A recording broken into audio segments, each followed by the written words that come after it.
tu savais le nombre de fois où je me disais que je n'étais pas prêt à poser les mots. Mais si je ne me lance pas, personne ne le fera pour moi. Elle résonne dans mon cœur depuis tant de temps. Ton papa ne parle jamais de ses souffrances, alors il garde tout pour lui pour ne pas qu'on dise le pauvre ce. Depuis ta disparition, ces mots je les ai déjà dit chaque soir avant de dormir, mais seulement quand je suis seul dans le noir. Mon bébé, ma fille, si tu savais cette déchirure que papa porte en lui, c'est une ouverture de mon cœur et je la laisserai toujours là pour me rappeler de toi grâce à cette douleur.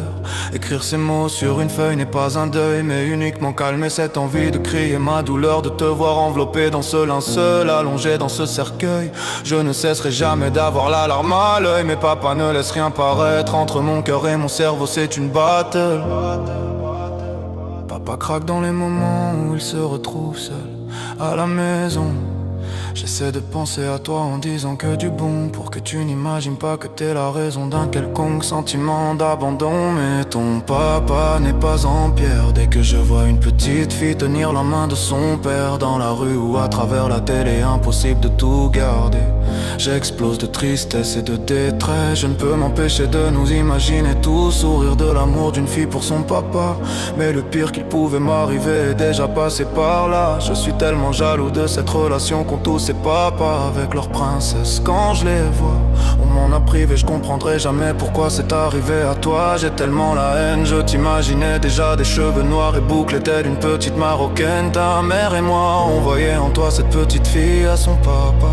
Une petite reine, une beauté méditerranéenne qui a pris les gènes de son papa et de sa mouima. J'écris tellement sans frein, avec rien qui me retient, que je ne veux pas de refrain.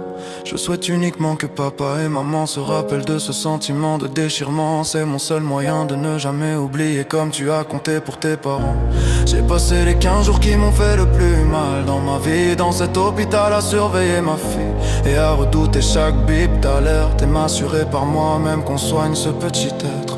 Tu étais, tu es et tu seras ma plus grande douleur ici-bas. Depuis peu je me rassure en me disant que tu n'es plus seul. Mais avec ton papa écrit ses papiers à ça, mon papa ça me chamboule et me ronge chaque jour. Reposez en paix ma princesse et mes grands rois. Vous deux m'avez montré la voie d'un papa pour mes 3 enfants. Encore ici-bas je vous délègue ce bonheur de serrer, d'embrasser et jouer avec ce petit cœur. Je n'ai aucune crainte pour toi. Tes grands-papas s'occupent de toi, mon petit bébé Ava.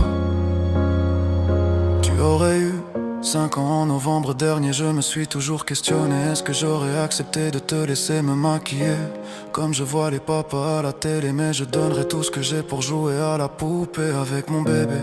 Je suis si brisé que je t'aurais laissé faire de papa tout ce que tu voudrais juste pour découvrir ton sourire et cette joie, et par logique mourir avant toi. Mon bébé Ava, tu manques horriblement à ton papa. L'amour à son papa. Je vais m'arrêter là car mes larmes coulent encore une fois. Sache que ton papa pense chaque jour à toi, il aura toujours une chanson pour toi. C'est mon seul moyen d'ancrer mes sentiments définitivement. Que ce soit les miens ou ceux de ta maman. Si tu savais comme tu me manques, j'ai laissé une grosse partie de mon cœur dans le cercueil à ton enterrement. Moi il saigne tellement, j'aimerais en finir pour être avec toi définitivement. Mais tes frères sont là, ils ont besoin de leur papa. Je penserai toujours à toi. Jamais tu es ma princesse, ma fille à moi.